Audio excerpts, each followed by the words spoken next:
시청자 여러분 안녕하십니까? 뉴스데일리 베스트 민앵커입니다. 위안부 피해자 할머니들의 후원금을 횡령한 의혹으로 재판 중인 윤미향이 이번에는 반국가 단체 행사에 참석해 큰 논란을 일으키고 있습니다. 이것과 관련한 파장이 정말 만만치 않아 보이는데요. 국민들께서 이게 얼마나 심각한 일인지 아시려면 우선 제1본 조선인 총련협회라는 단체에 대해 명확히 아셔야 합니다. 풀이하자면 일본의 제1조선인 단체인데요. 약칭으론 일본에서는 조선총련이라는 뜻의 조센 소련이나 총련이라는 뜻의 소련으로 불리고요. 한국에서는 흔히 조총련이라고 부릅니다. 또한 북한에서는 조선총련 또는 총련이라고 부르는데요. 뭐라고 불리웠던 간에 이 단체는 제1조선인 중 좌익 계열이 세운 그런 단체입니다. 특히 이 단체의 구성원들은 대한민국이 아닌 조선민주주의 인민공화국, 즉 북한을 조국으로 여기고 따라서 북한식 표기법대로 북한을 공화국, 대한민국을 남조선으로 칭합니다. 특히 우리나라에서는 대법원 판례에 의해 반국가 단체로 인정된 단체입니다. 제 같은 대법원 판례에 따라 조총련 공식 홈페이지는 방송통신심의위원회에 의해 유해 사이트로 분류되어 접촉할 수가 없습니다. 참고로 조총련은 과거에 민단보다 강력한 세력을 갖고 있었지만 북한의 몰락과 제1조선인의 사망, 귀화 등으로 인해 갈수록 세가 약화되는 추세에 있는데요. 조총련이 제1동포의 북송에 앞장서 왔고 대남 심리전을 펼쳐온 대남 공작의 어떤 전초지 역할을 해왔기 때문에 이들 단체에 대한 여론이나 평판이 좋을 리가 없었던 것입니다. 어쨌든 여러분께서 이 같은 사실을 반드시 또 명확하게 알고 계셔야 이번 윤미향 사태가 얼마나 심각하고 중대한 일인지 아실 수가 있는 것입니다. 이런 가운데 조총련에 대한 성격 규정조차 못하는 더불어민주당 소속 한 의원의 발언이 논란이 되고 있습니다. 가지고 있는 생각 자체가 이따위이다 보니까 이번 윤미향 사태가 아무렇지 않게 벌어진 게 아닐까 생각하는데요. 장경태 민주당 의원이 오늘 한 라디오에 출연해 대법원으로부터 반국가 단체의 판정을 받은 조총련을 약간 친북단체라고 말해 논란을 일으키고 있습니다. 그러면서 미국의 공화당을 비유했는데요. 장경태는 지금 조총련을 간첩단체라고 정부 여당은 주장하시는 건가요? 라고 따져 물으면서 예를 들면 한국 민주당 의원은 미국 공화당 행사에 가면 안 됩니까? 약간 다소 친북 성향이 있다 이 정도인데요. 그거를 가지고 지금 문제 삼는 것은 무리가 있다는 취지로 발언했습니다. 제 같은 장경태의 발언에 상대 패널로 출연한 국민의힘 김병민 의원이 귀를 의심했는지 조총련 잘 모르십니까? 라고 되묻기도 했는데요. 저는 장경태의 발언에서 알 수 있는 게 딱 두 가지가 있습니다. 진짜 조총련에 대해서 잘 모르거나 알고도 어떤 단체인지 충분히 잘 알고도 장경태가 말한 것처럼 그냥 약간 친북단체로 인식하고 있다는 것입니다. 누가? 친북 성향의 민주당 의원들이 말이지요. 자, 그렇기 때문에 윤미향이나 민주당 측이 조총련 행사에 참여한 것이 아무런 문제가 없다고 생각하고 있는 것입니다. 자, 오늘 윤석열 대통령은 자유민주주의 국채를 흔들고 파괴하려는 반국가 행위에 대해 정치 진영에 관계없이 모든 국민과 함께 단호히 대응해야 한다고 말했습니다. 오늘 오전 열린 수석비서관 회의에서 이같이 말씀하셨다는 것인데요. 반국가 행위로 어떤 대상을 지목했는지 구체적으로 밝히지는 않았지만 윤미향 의원을 겨냥한 것이란 해석이 지배적입니다. 자, 그런가 하면 오늘 국민의힘은 윤미향을 국회 윤리특별위원회에 제소했습니다. 그러면서 국민의힘은 윤미향의 소속 정당이었던 더불어민주당을 향해서도 침묵은 암묵적 동의라고 비판하면서 의원직 제명에 협조하라고 압박했습니다. 전주의 원내 대변인은 오늘 오전 국회의안과에 국민의힘 의원 20명이 서명한 윤 의원 징계안을 제출한 뒤 기자들에게 윤 의원의 조총련 행사 참석은 헌법 위반이자 국회법이 정한 의원으로서의 직무 위반이라며 윤리위가 조속히 윤 의원을 제명해 줄 것을 촉구한다고 말했습니다. 그러면서 형사 고발을 언급했는데요. 전주의 대변인은 윤 의원이 국회 사무처에 제출한 출장 공문을 본 뒤 서류에 허위 사실이 기재돼 있다면 경우에 따라 형사 고발까지 갈 수 있는 사안이라며 국회의원 직위를 이용해 사적 출장에 차량을 지원받고 입국 수속 절차 편의를 제공받은 건 국회의원의 직무 남용이며 그 과정에서 불법적인 게 있으면 고발까지 가능할 것이라고 덧붙였습니다. 그런가 하면 제1본 대한민국 민단, 이를 줄여 민단도 담화문을 내고 윤미향의 국회의원 사퇴를 촉구하고 나섰습니다. 민단은 한 발 더 나아가 윤미향과 반국가적 세력과의 어떤 연결고리를 철저히 조사할 것을 촉구하기도 했는데요. 잠시 민단의 오늘 담화문 내용을 함께 보시겠습니다.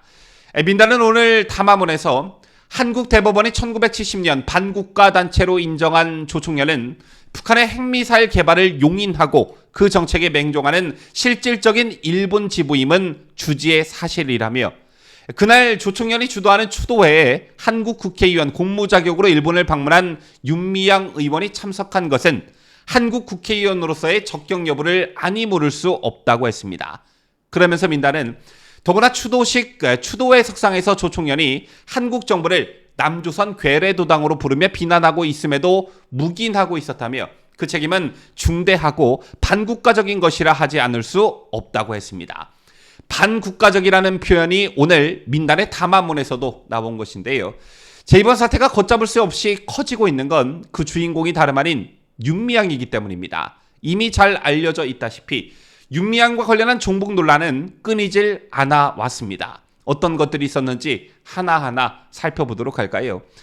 지난 1월 국가정보원과 검경 간첩단 수사가 알려졌을 때 정치권 인사 A씨에 대한 보도가 있었습니다. 처음에는 이 A씨가 모 국회의원의 보좌관 출신으로만 알려졌었죠. 하지만 곧 A씨가 2020년 5월 윤미향 무소속 의원의 4급 보좌관으로 국회에 들어와 2022년 초까지 근무한 사실이 드러났습니다. 좌파 매체 기자였던 A씨는 윤미향 의원과 시민단체에서 함께 활동했다고 합니다. 국정원은 A씨가 2016년 베트남에서 북한 인사와 접촉하고 대화를 나누는 모습을 포착했다고 하는데요. 이후 국정원은 A씨의 행보를 추적했었는데 2, 3년 전 서울 시내에서 인터넷으로 북한에 암호문 보고를 한 사실을 잡아냈습니다. A씨가 북한에 보고한 내용까지 구체적으로 확인했다고 하는데, 공교롭게도 A씨가 북한에 보고를 할 때는 윤미향 의원 보좌관이었던 시기와 비슷합니다. 또한 윤미향의 남편과 시누이, 그리고 시누이 남편까지 간첩 혐의로 처벌받은 사실은 이미 널리 알려져 있는 내용이기도 하죠. 그의 남편 김삼석 수원시민신문 대표는 1993년 여동생 김은주와 함께 남매 간첩단 사건으로 기소돼 징역 4년, 자격정지 4년을 선고받았습니다. 당시 반핵평화운동연합 정책위원이었던 김삼석은 여동생과 함께 당시 반국가 단체였던 제1한국민주통일연합 관계자와 만나 남한 내 반핵운동을 일으키라는 지령을 받았다는 것이었는데, 향후 김삼석과 김은주는 2014년 서울 고등법원에 재심을 청구했지만 2016년 3월에 일부 유죄 판결을 받았습니다.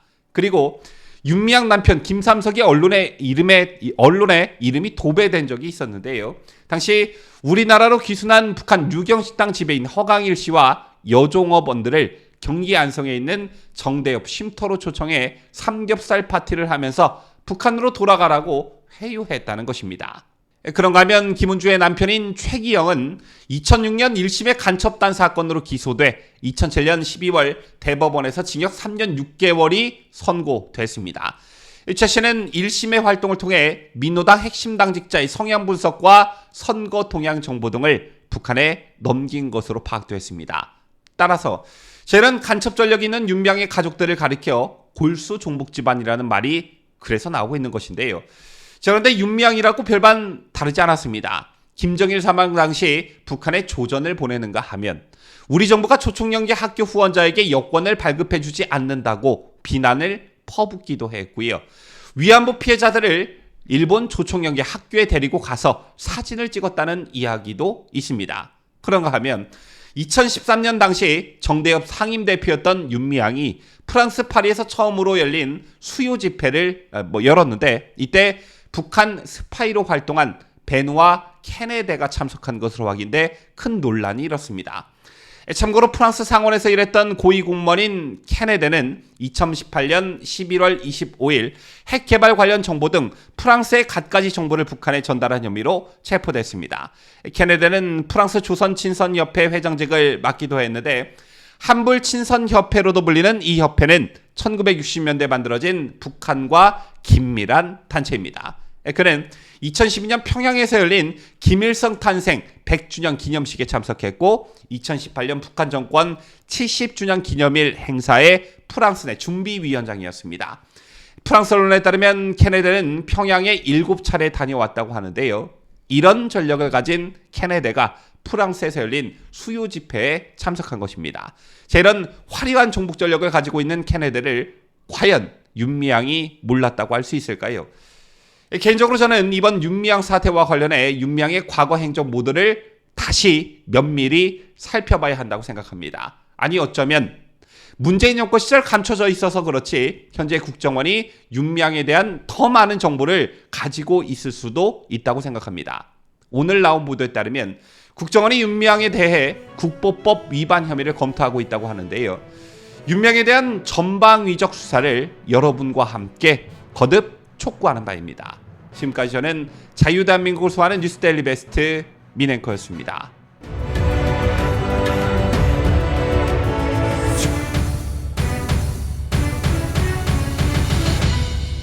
함께해요. 뉴스데일리 베스트.